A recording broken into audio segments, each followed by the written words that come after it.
चलो आओ स्टार्ट करते हैं डिस्कशन को। लास्ट क्लास आखिरी सवाल शायद ये वाला हो गया था, एक आप लोगों ने खुद से ट्राई किया था। ठीक है, आगे बात कर रहे हैं। देखो इसमें क्या दिया हुआ, और हम हर एक में ना इनइक्वालिटी बना के छोड़ देंगे।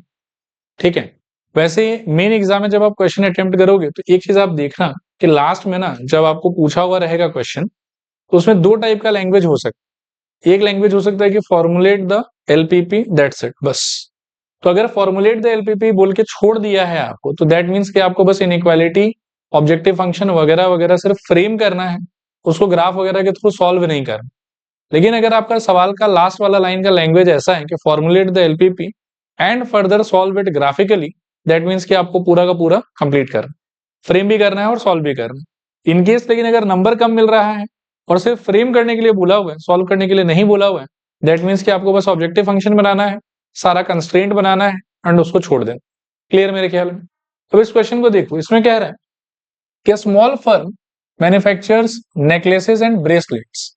The total number of necklaces and bracelets that it can handle per day is at most 24।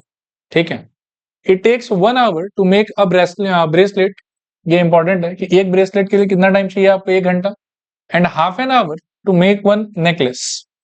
Necklace के लिए आपको चाहिए आधा घंटा। The maximum number of hours available per day is 16।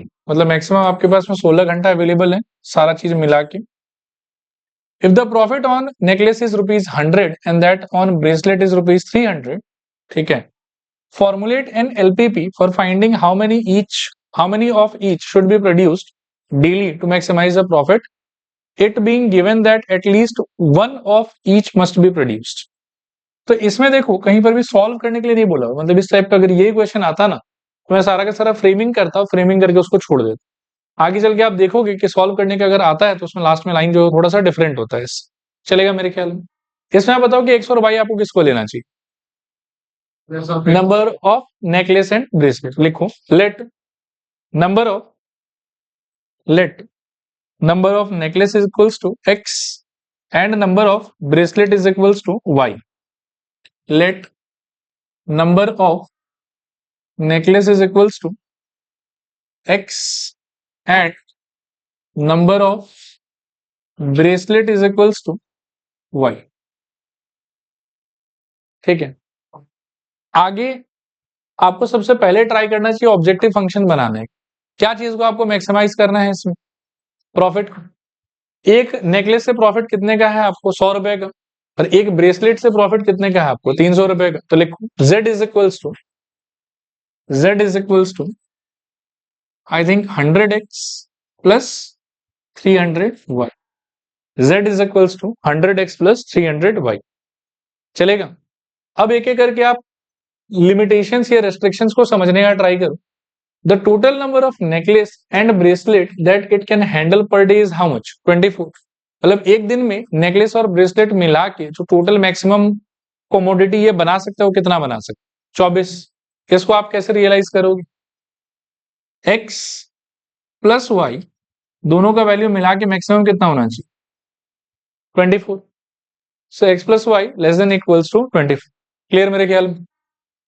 अगला देखो, ये कह रहा है कि 1 घंटा लगता है एक ब्रेसलेट में और आधा घंटा लगता है एक नेकलेस में, और टोटल मिला के एक दिन में समय कितना है आपके पास में? 16 घंटा है। अब इसमें थोड़ा ये कैच है, हाँ, नेकलेस को हमने x पकड़ा है, ब्रेसलेट को हमने y पकड़ा है, और ब्रेसलेट को चाहिए 1 घंटा और नेकलेस को चाहिए आधा घंटा। ठीक है, आपको क्या लिखना होगा? देखो, नेकलेस के लिए आधा घंटा तो हाफ x, ब्रेसलेट के लिए 1 घंटा तो 1 इंटू वाई, और मिला के मैक्सिमम टाइम कितना है आपके पास में? 16 घंटा। तो लेस देन इक्वल्स टू 16। ये फर्दर थोड़ा सिंप्लीफाई कर सकते हो, एलसीएम लेके x plus 2y upon 2 less than equals to 16 cross multiply करके x plus 2y less than equals to 32 जैसा हो जाए। चलेगा? और कुछ कंडीशन है मेरे ख्याल में? एक तो डायरेक्टली और आप क्या लगा सकते हो बताओ? x greater than equal to 0 और y greater than equal to 0। ये वाला कंडीशन कभी क्वेश्चन बोलेगा नहीं, ये आपको बाय डिफॉल्ट खुद की तरफ से लगाना है हमेशा। ठीक है, नेक्स्ट देखो, एक और लास्ट टाइम में बात बोला हुआ आपको कि it is being given that at least one of each must be produced. ठीक है, तो इसका मतलब क्या होगा कि x का वैल्यू भी ग्रेटर देन इक्वल टू 1 होना चाहिए और y का वैल्यू भी क्या होना चाहिए? Greater than equals to 1। कि कम से कम एक एक तो दोनों का प्रोड्यूस करना ही करना है आप। तो ये सारा का सारा आपका कंडीशंस या रेस्ट्रिक्शंस हो।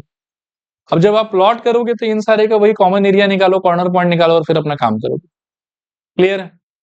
एक बार आओ सोल्यूशन वैसे था यहाँ पे, कंपेयर करके देखो। जेड मैच कर रहा है शायद हम लोग का, ये भी मैच कर रहा है, ये भी मैच कर रहा है, ये भी मैच कर रहा है और ये भी मैच कर रहा है। ठीक है, कितने लोग का सारा राइट आया था खुद से? ठीक, बाकी लोग भी ट्राई करो थोड़ा सा, देखो इसको देखो। आओ तो करते हैं डिस्कस। इसमें कह रहा है कि अ dealer deals in only two items, tables and chairs. He has rupees 20,000 to invest and to store at most 80 pieces. A table costs him rupees 800, chair costs him rupees 200. He can sell the table for rupees 950 and the chair for rupees 280. Assume that he can sell all the items that he buys. Formulate the LPP so that he can maximize his profit. इसमें भी देखो solve करने के लिए बोला हुआ नहीं है हमको बस क्या बोला हुआ, फॉर्मुलेट द LPP। तो हम बस फ्रेम करके ही छोड़ेंगे ऑब्वियसली। अच्छा, क्या चीज को एक्स और क्या चीज को वाई? टेबल्स को एक्स और चेयर को वाई। लिखो, let the number of tables be X, let the number of tables be X and number of chairs be Y. ठीक है, अब देखो लैंग्वेज को लेके ना आपको थोड़ा सा केयरफुली इसको समझना पड़ेगा कि ये बोलना क्या चाह रहा है। टेबल का अगर मैं देखूं तो वो खरीद के कितने में आएगा और बिकेगा कितने में, डिफरेंस कितना है, तो प्रॉफिट कितना आया एक पे, 150 रुपए। और सिमिलरली शेयर का अगर मैं बात करूं तो आएगा कितने में, जाएगा कितने में, 280 में। तो प्रॉफिट कितने का है, 80 रुपए का। तो आपका ऑब्जेक्टिव फंक्शन क्या हो जाना चाहिए?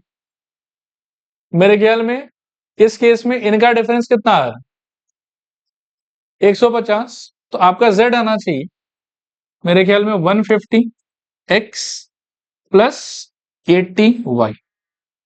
ये कितने लोग का मैच कर रहा था? ठीक, बहुत लोगों का मैं देख रहा हूं कि हाँ वही 9, किसी ने 950 लिख दिया और किसी ने 800 ले लिया, दोनों ही गलत। क्लियर मेरे ख्याल में?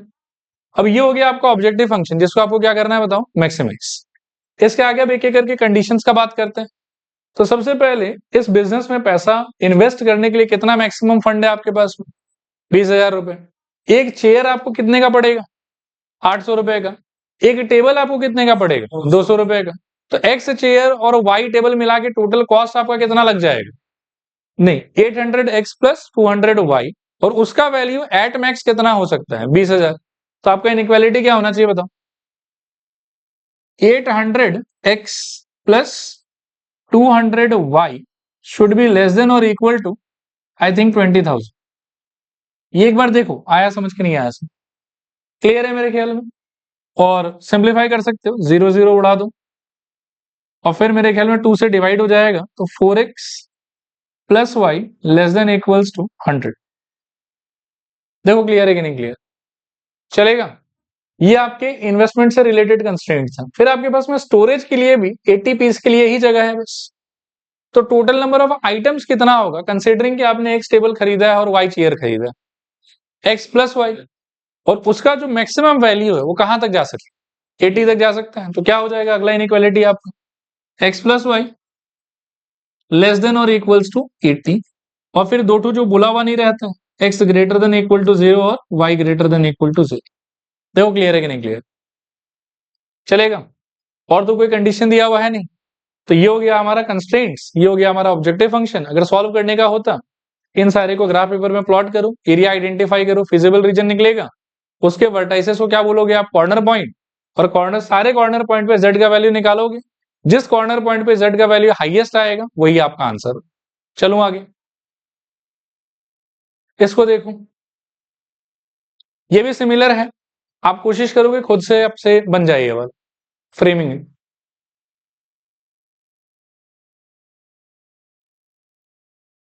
चलो देखो इसको, इसमें कह रहा है कि a shopkeeper deals in two items, wall hangings and artificial plants. ठीक है, he has rupees 15,000 to invest and space to store almost नहीं sorry at most 80 pieces. A wall hanging will cost him rupees 300, artificial plant will cost him rupees 150. He can sell the wall hanging at a profit of rupees 50 and artificial plant at a profit of rupees 28. Assuming that he can sell all the items that he buys, formulate the linear programming problem in order to maximize his profit. और इसमें भी हमको सिर्फ formulate करने के लिए बोला है, सॉल्व करने के लिए नहीं बोला। ठीक है मेरे ख्याल में, क्या चीज को एक्स और क्या चीज को वाई, एक्स और आर्टिफिशियल प्लांट को वाई लिखो। Let number of wall hanging is equals to X and number of artificial plant is equals to Y. अब एक एक करके बात करते हैं। मैक्सिमाइज क्या चीज को करना है आपको, तो z तो आपको प्रॉफिट का ही बनेगा। एक आर्टिफिशियल प्लांट में प्रॉफिट कितने का है और x पीस पे कितना का हो जाएगा।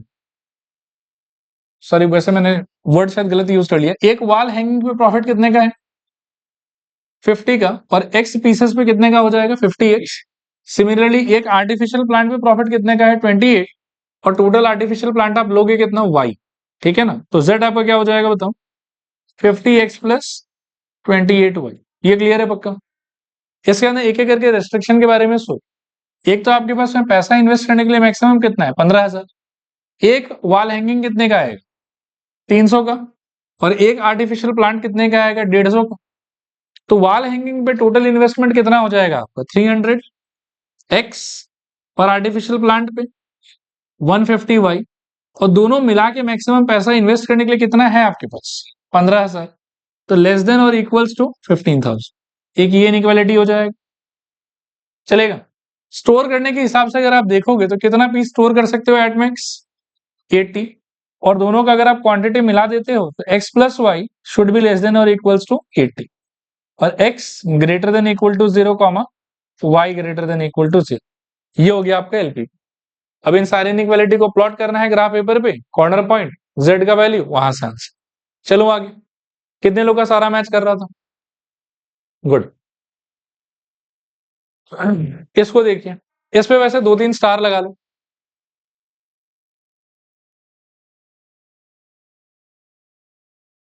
चलो आओ धीरे धीरे डिस्कस करते हैं इसको भी।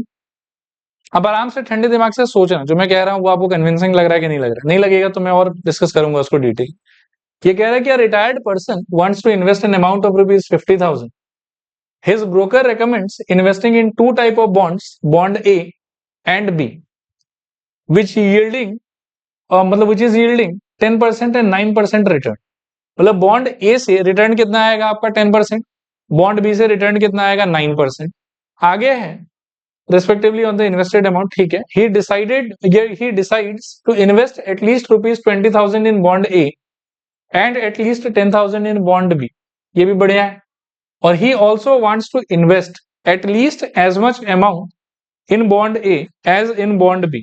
ये बड़ा शानदार लाइन, नए रंग से इसको मार्क कर देते हैं।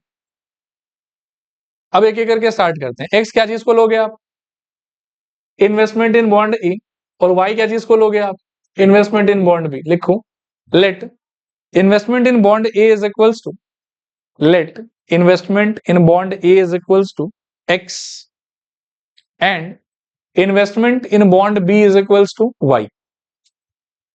इसके आगे सबसे पहले जेड बताओ, जेड क्या होगा।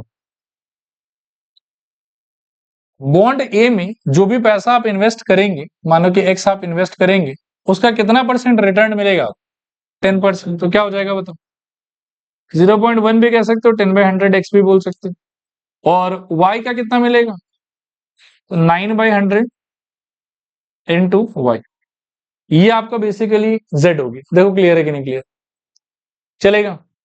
आगे अब एक एक करके रेस्ट्रिक्शन को समझो। टोटल पैसा आपके पास में कितना इन्वेस्ट करने का, तो जो पैसा ए में गया प्लस जो पैसा बी में गया वो मिला के मैक्सिमम वैल्यू कितना हो सकता 50,000।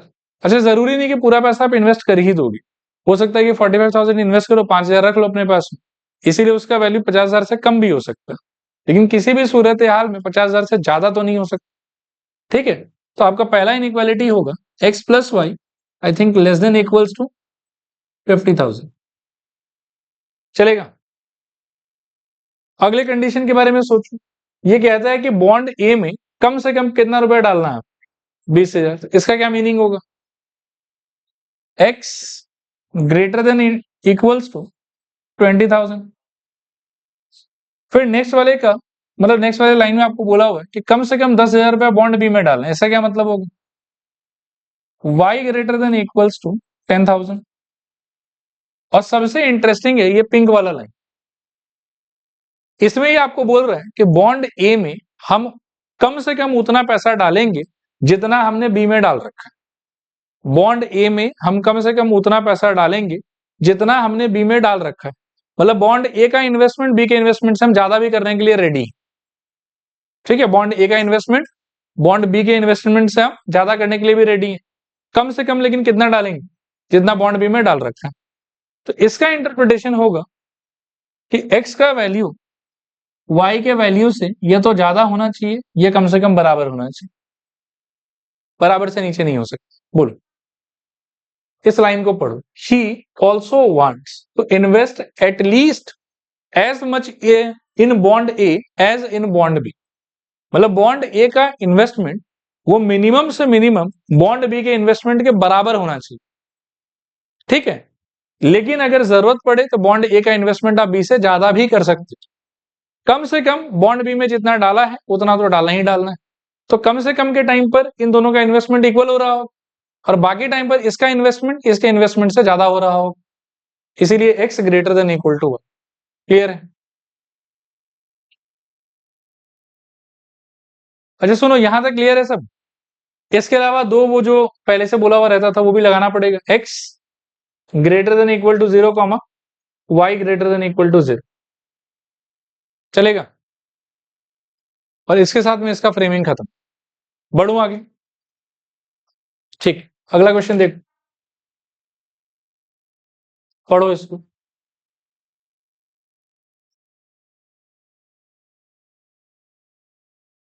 पहले तो 2-3 स्टार लगा लो आप लोग। एक नया कुछ सिखाता हूं इस क्वेश्चन के अंदर मैं आप लोगों को।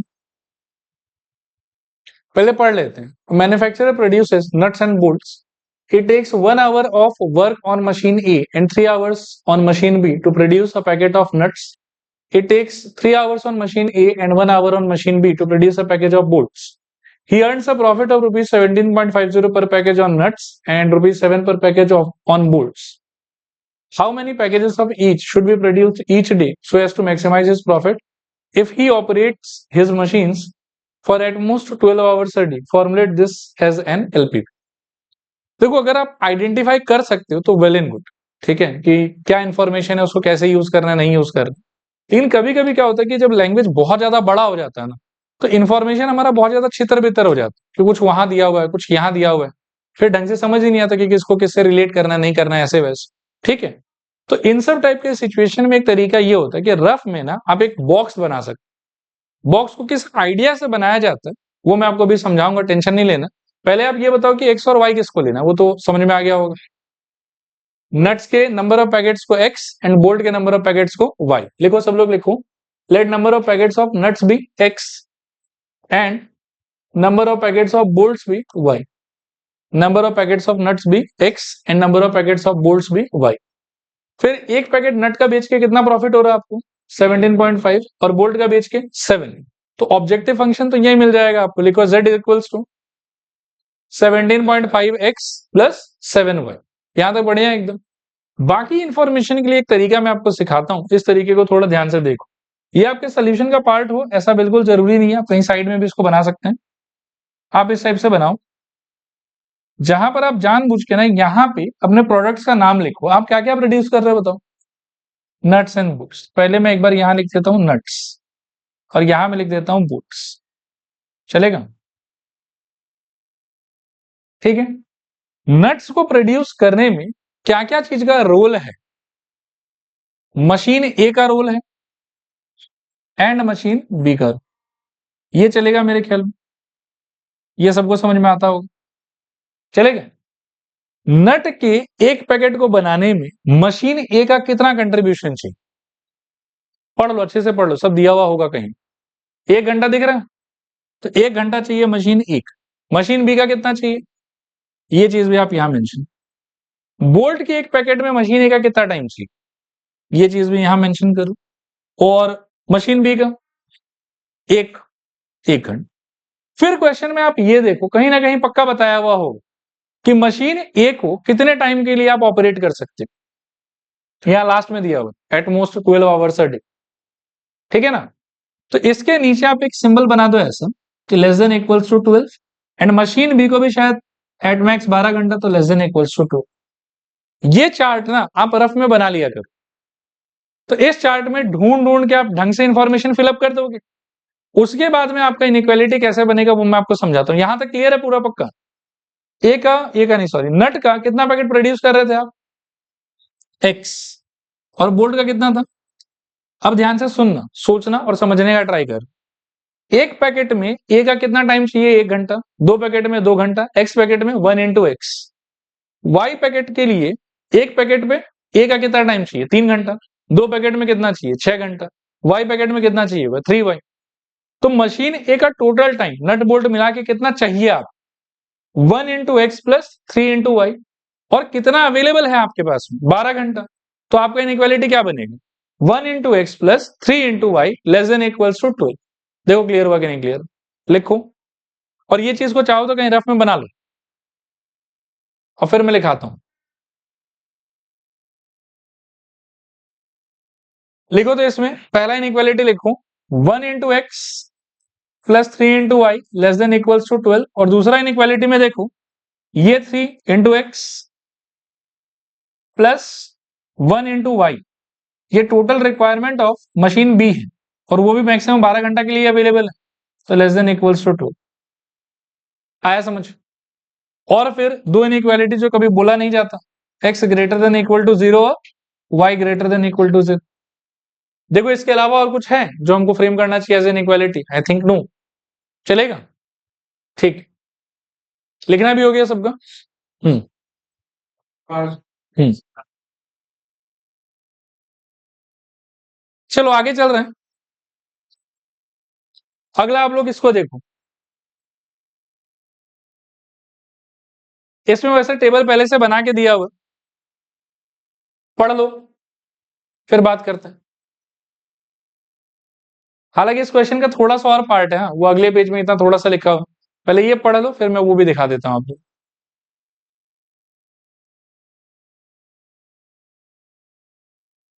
थोड़ा सा और क्वेश्चन है, देखो इसको भी पढ़ लो, फिर थोड़ा और क्लैरिटी मिलेगा। रेडी? चला जाए आगे, स्टार्ट करूं डिस्कस करना? पहले आप अपने प्रोडक्ट्स का नाम बताओ, क्या है आपके प्रोडक्ट का नाम? एम और एन। एम फॉर मैंगो सोच लो, लेकिन मैंगो तो क्या ही मशीन भी आप प्रोसेस करोगे। एम से मैगी सोच लो, और एन से नूडल सोच लो। एम से मैगी और एन से क्या? नूडल। अभी मैगी प्रोड्यूस करने के लिए देखो ऐसा है कि 3 मशीन से ऑपरेट करके गुजारना पड़ता है इसको। एक में शायद पता नहीं कुछ बनाता बनाता होगा, एक में उसको थोड़ा ठंडा वंडा करता होगा, और थर्ड वाले में पैकिंग करके, ये इसमें समझो कि बनाता है, इसमें पैक करता है, और इसमें रेट बिठाता है।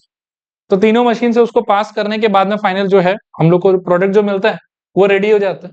और सिमिलरली नूडल का भी वही प्रोसेस है, पहले यहाँ पर नूडल प्रिपेयर होगा, यहाँ पर वो पैक होगा, और इसके ऊपर में वहां पे आके प्राइस वगैरह उस पर टैग किया जाएगा। क्लियर मेरे ख्याल में?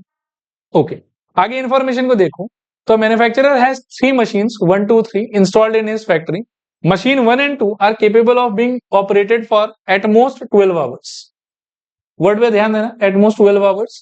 Whereas machine 3 must be operated for at least 5 hours a day. तो मशीन 3 में बोल दिया कि at least 5 hours। बढ़िया। She produces only 2 items M and N. ये आपके प्रोडक्ट्स का नाम है, मैगी और noodles. Each requiring the use of all 3 machines. The number of hours required for producing 1 unit of each M and N on 3 machines are given in the following table. मतलब M को finally तैयार हो जाने में, M के एक packet को machine 1 का 1 आवर चाहिए, मशीन 2 का 2 आवर चाहिए, और मशीन 3 का उसको 1 आवर चाहिए। N के लिए मशीन 1 का आपको कितना आवर चाहिए? 2 घंटा। मशीन 2 का 1 घंटा, और मशीन 3 का कितना? 1.25 घंटा। फिर बोल रहा है कि एक पीस एम को बेच के आपको 600 रुपए का प्रॉफिट होता है, और एक पीस एन को बेच के आपको कितना का प्रॉफिट होता है? 400 का। फिर से वही कि प्रॉफिट को मैक्सिमाइज करना है, ठीक है, और आपको इनइक्वालिटी वगैरह बताना। तो लिखो let number of pieces of M is equals to X. Let number of pieces of M is equals to X and number of pieces of N is equals to Y. चलेगा मेरे ख्याल में? पहले तो z बना लेते हैं। एक बेच के प्रॉफिट कितने का आ रहा था? 600, और एक n बेच के लिखो z equals to 600x plus 400y। Clear है मेरे ख्याल में? अब आप देखो इसमें ऑलरेडी टेबल बनाया हुआ है, इंफॉर्मेशन भी अच्छे से दिया हुआ है कि मशीन 1 का मैक्सिमम आप कितना आवर्स ले सकते हो एक दिन में। एट मोस्ट 12 बोला है, तो लेस देन इक्वल्स टू कि greater than equals to? Less than equals to होगा इसके लिए। मशीन 2 के लिए लेस देन इक्वल्स टू 12, यहां पर भी 12, और मशीन 3 के लिए ग्रेटर देन इक्वल्स टू 5। ये समझ में आता है। एम का कितना यूनिट प्रोड्यूस करना है आपको? एक्स, ठीक है ना, और एन का, इसके एक पीस में इसका 1 घंटा चाहिए तो एक्स पीस में 1 इंटू एक्स, इसके एक पीस में मशीन 1 का 2 घंटा चाहिए तो वाई पीस में कितना हो जाएगा? 2 इंटू वाई। और मशीन 1 का ओवरऑल मैक्सिमम कितना टाइम ड्यूरेशन अवेलेबल है आप? 12 घंटा। ठीक है, तो इनइक्वालिटी आपका क्या होगा? लिखो, मैं यहां कहीं लिख देता हूं, 1x मतलब 1 into X plus 2 into Y less than equals to 12। देखो क्लियर है कि चलेगा?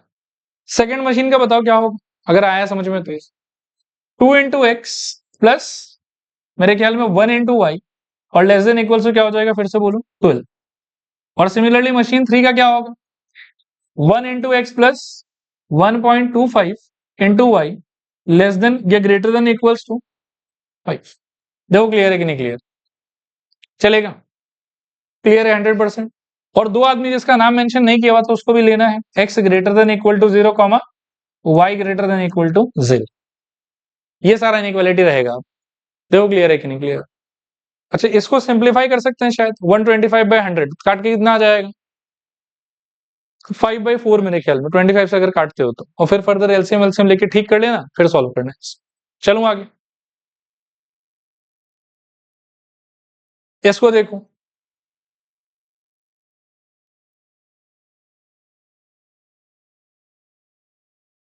चलो अब एक बार कर लेते हैं डिस्कस।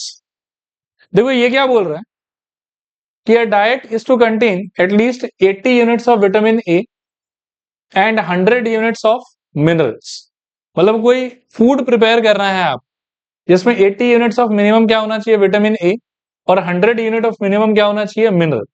फिर बोल रहा है कि ये जो प्रिपरेशन आप करोगे ये दो अलग अलग फूड F1 और F2 के मिक्सचर से करोगे, जहां पर एक F1 का कॉस्ट है 4 यूनिट या ₹4 एंड एक F2 का कॉस्ट है 6 रुपए।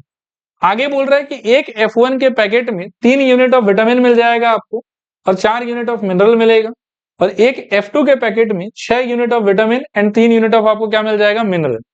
Formulate this as linear programming problem. Formulate this as, दो बार लिखा हुआ है, लीनियर प्रोग्रामिंग प्रॉब्लम, इस लाइन को काट देता हूं, to find the minimum cost for that diet which consists a mixture of these two foods and also meets the mineral and nutritional requirements।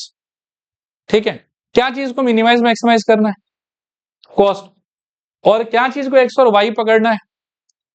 F1 और F2 फूड को मिला के हमको सारा काम करना है। तो लिखो, let number of packets of F1, late number of packets of F1 is equals to x and let number of packet of F1 is equals to x and number of packet of F2 is equals to y। एक F1 का price कितना था? 4 रुपए। एक F2 का price कितना था? 6 रुपए। आपके इस मिक्सचर का प्राइस कितना हो जाएगा? 4x plus 6y। और इसी चीज को आपको क्या करना है? मिनिमाइज। तो लिखो z equals to 4x plus 3y। z, sorry, हाँ, 4x plus 6y, 4x plus 6y लिख भी देता हूं यहाँ पे, z equals to 4x plus 6y। अच्छा, अब यहां देखो एक बार, आप अगर चाहो अच्छे से आइडेंटिफाई अगर आप कर पा रहे हो तो डायरेक्टली आप इक्वेशन बना लो, कोई इशू नहीं। लेकिन मेरा सजेशन रहेगा कि साइड में एक टेबल बना के काम करो, उससे थोड़ा सेफ रहता। आप अपने प्रोडक्ट्स का नाम बताओ। F1 F1 और F, और क्या क्या पैरामीटर पे ये लोग डिपेंड कर रहा है ये चर्चा करना है हमें। विटामिन ए और विटामिन बी पे या मिनरल्स पे। तो ए और मिनरल्स का मतलब M हो, ठीक है। F1 की एक पैकेट में विटामिन ए कितना मिल रहा था आपको? 3 यूनिट। और मिनरल कितना मिल रहा था बताओ? 4 यूनिट। फूड 2 F2 के पैकेट, एक पैकेट में 6 यूनिट विटामिन ए और 3 यूनिट क्या मिल रहा था अपने को? मिनरल। ये सिचुएशन था। और क्वेश्चन में एकदम पहले लाइन में बोला है कि जो आप मिक्सचर प्रिपेयर करोगे उसमें विटामिन ए मिनिमम कितना होना चाहिए? 80, तो क्या मतलब होगा इसका, greater than equal to 80, at least बोला है, कम से कम इतना चाहिए, या इससे ज्यादा भी होगा तो चलेगा। और मिनरल के लिए क्या बोला, मिनिमम कितना चाहिए आपको, 100, तो ग्रेटर देन इक्वल्स टू क्या हो जाएगा, 100। फूड 1 का आप कितना पैकेट इन्वॉल्व कर रहे हो, x, फूड 2 का कितना इन्वॉल्व कर रहे हो, y, चलेगा। अब अगर मैं विटामिन ए के क्वांटिटी पे फोकस करूं तो ये मेरे को कितना विटामिन ए दे देगा, 3x, ये कितना दे देगा, 6y, और दोनों का विटामिन का क्वांटिटी मिला के कम से कम 80 या उससे क्या होना चाहिए, ज्यादा। तो मेरा पहला इनइक्वालिटी क्या होगा बताओ, सब लोग ट्राई करो, 3x plus 6y greater than equals to 80। 3x unit of vitamin A came from F1 and 6y unit of vitamin A came from F2, और दोनों मिला के जो मिनिमम विटामिन का क्वांटिटी है वो कितना होना चाहिए, 80 या उससे ज्यादा, इसीलिए ग्रेटर देन इक्वल्स टू क्या हो गया, 80। सिमिलरली अगर आप मिनरल पे फोकस करते तो F1 का x पैकेट लोग मिलके आपको कितना मिनरल दे चुका हो, 4x, एक पैकेट में 4, दो पैकेट में 8, x पैकेट में कितना, 4x। सिमिलरली F2 का y पैकेट मिलके कितना देगा, तो एक पैकेट में 3, दो पैकेट में 6, तीन पैकेट में 9, तो y पैकेट में कितना, 3y। और मिनिमम मिनरल कितना चाहिए आपको, 100, तो क्या इनइक्वालिटी होगा आपका बताओ, मेरे ख्याल में 4x plus 3y greater than equals to 100। बाकी दो hidden inequality, x greater than equal to 0, y greater than equal to 0, ये सारा आपका इनइक्वालिटी होना चाहिए। देखो क्लियर है कि नहीं क्लियर, बढ़ू आगे। अच्छा, हो गया ना सबका, किसी का सारा खुद से राइट आया था, वेरी गुड। नेक्स्ट आप एक नोट लिखो, ट्रांसपोर्टेशन प्रॉब्लम, मतलब एक हेडिंग जैसा लिख दो, ट्रांसपोर्टेशन प्रॉब्लम, ट्रांसपोर्टेशन प्रॉब्लम। एक बार मेरे तरफ देखो, प्रीवियस सारे प्रॉब्लम्स में, इनफैक्ट ये वाले प्रॉब्लम में भी हम खाली ऑब्जेक्टिव फंक्शन और इनइक्वालिटी फ्रेम करके छोड़ दे रहे हैं। घर पे ये आपका ड्यूटी है कि उन सारे को आप 100% जो है वो अच्छे से सॉल्व करने का काम खुद से करो।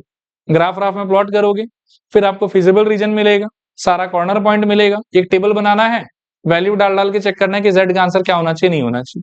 ट्रांसपोर्टेशन प्रॉब्लम में भी हम बस फ्रेमिंग करके छोड़ दें। ये वाला क्वेश्चन इन पर्टिकुलर वैसे इस साल के सिलेबस में मेंशन्ड नहीं है, लेकिन इसी साल 2024 का जो एग्जाम पार हुआ है 24-25 वाले बैच का, उन लोग के पेपर में ये क्वेश्चन आया था। आप लोग 25-26 के बैच के, तो आप लोग का हो सकता है कि ये आए, हो सकता है कि ये नहीं है। सीबीएसई के साथ में कई बार ये इशू हो चुका है, तो लोग ऐसे ऑन फेस आपको बोल रहे कि ये नहीं आ रहा, लेकिन फिर मान लो कि समहाउ उसको छोटा मोटा करके पूछ लेगा कुछ ना कुछ, इसीलिए रिस्क नहीं लेंगे हम लोग, मन ला के आप लोग प्रिपेयर करो। मेन एग्जाम के पहले बहुत ज्यादा इसको इंपॉर्टेंस देने का जरूरत नहीं है, अगर उस टाइम पर लगे कि नहीं पढ़ना है तो छोड़ दें, लेकिन अभी एक बार हम लोग पढ़ लेते हैं, ठीक है। गो थ्रू करो पूरे क्वेश्चन को।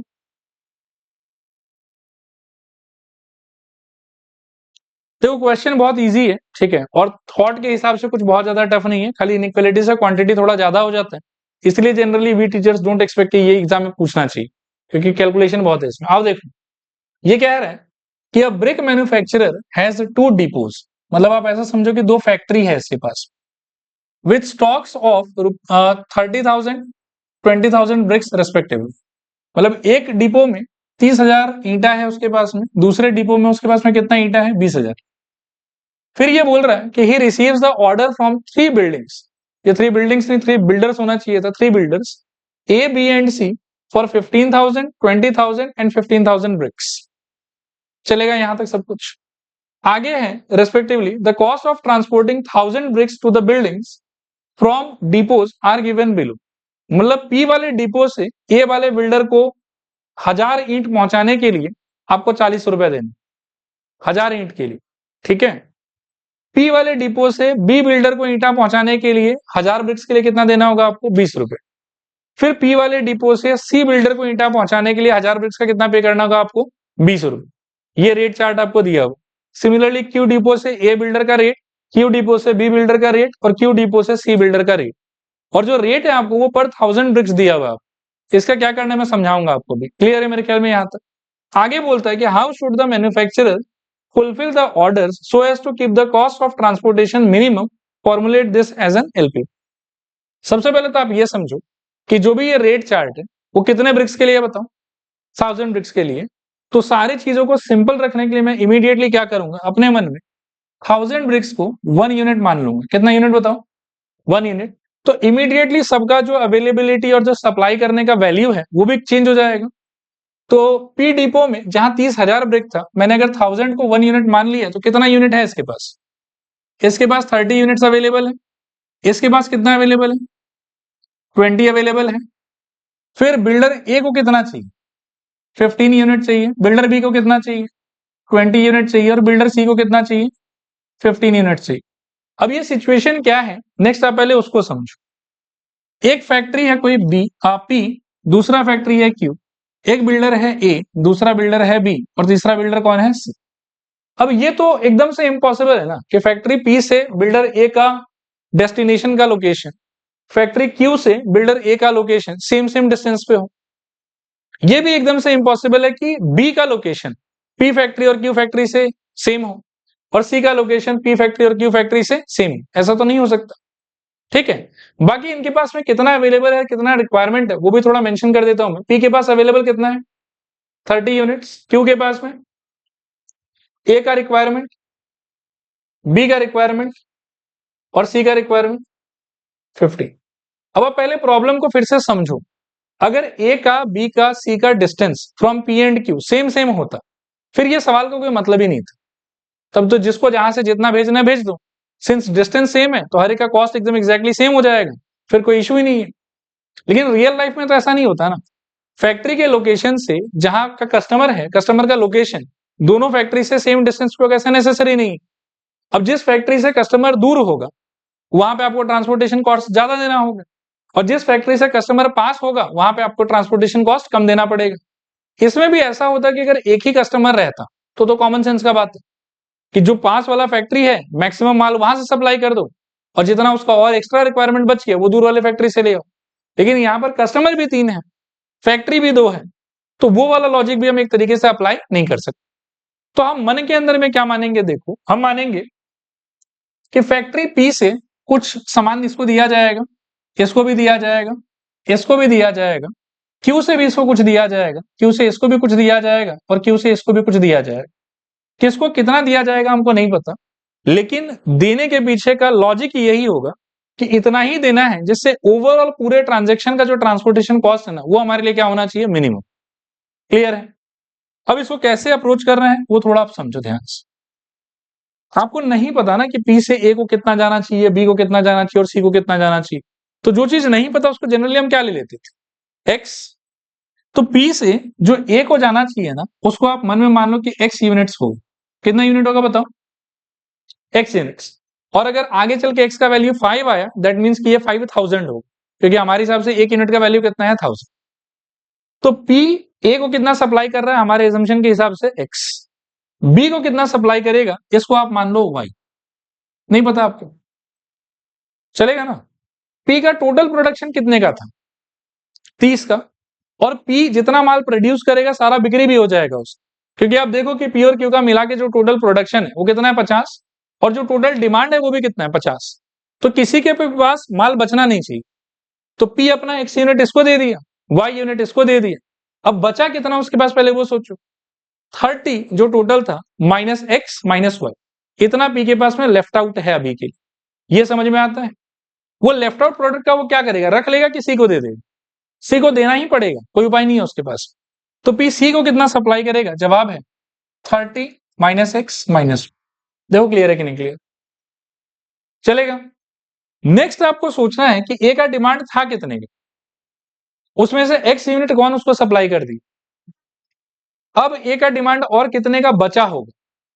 15 माइनस एक्स। वो कौन फुलफिल करेगा? करना ही पड़ेगा। क्लियर है? तो क्यू ए को कितना सप्लाई करना चाहिए टेक्निकली बताओ? 15 माइनस एक्स। क्यू बी को कितना करना चाहिए? 29। अभी सी के लिए मेरे पास में 2 ऑप्शन। ये तो आप ऐसे सोचो कि सी का रिक्वायरमेंट था 15 का, कितना माल आ चुका है उसके पास में? इतना।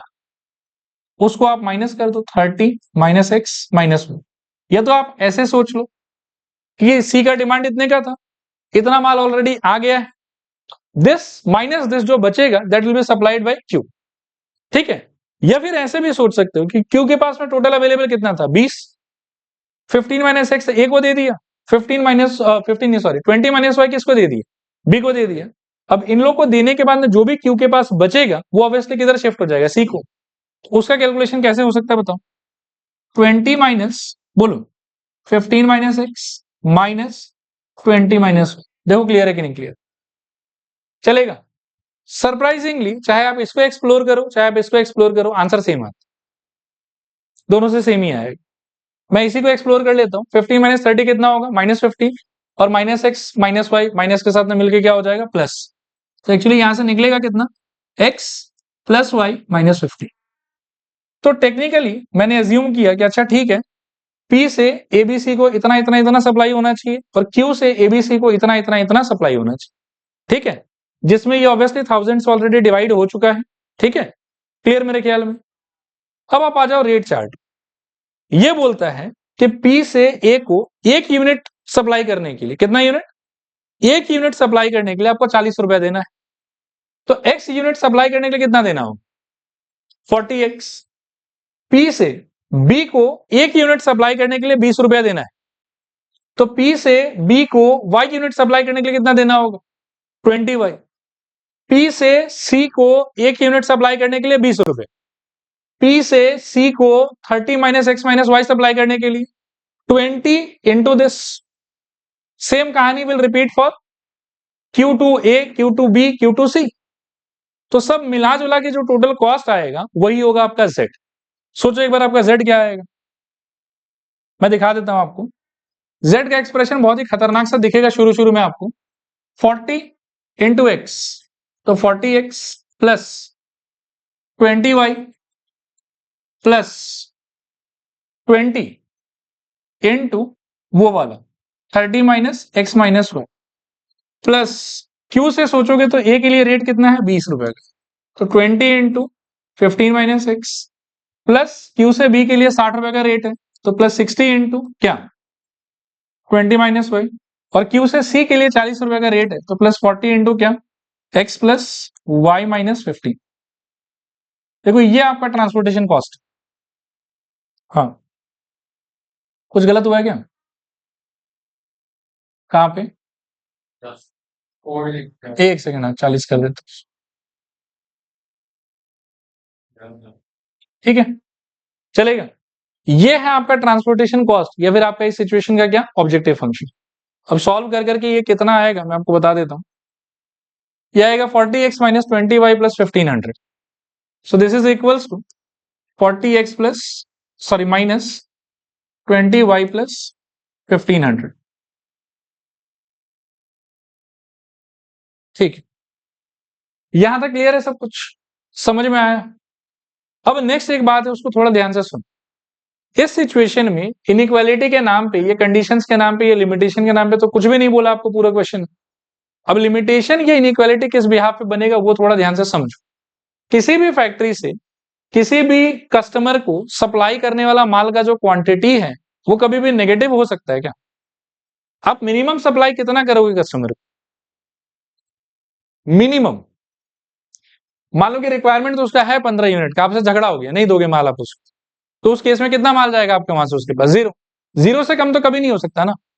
तो कोई भी जो सप्लाई किया हुआ माल का क्वांटिटी है कोई भी जीरो से नीचे नहीं हो सकता। मिनिमम वैल्यू जीरो या उसके क्या होना चाहिए? ऊपर ही होना चाहिए। तो इसी बात पे आपका सारा इनइक्वालिटी बनेगा। X is supply from P to A, तो उसका वैल्यू होना चाहिए greater than equal to zero. Y is supply from P to B greater than equal to zero.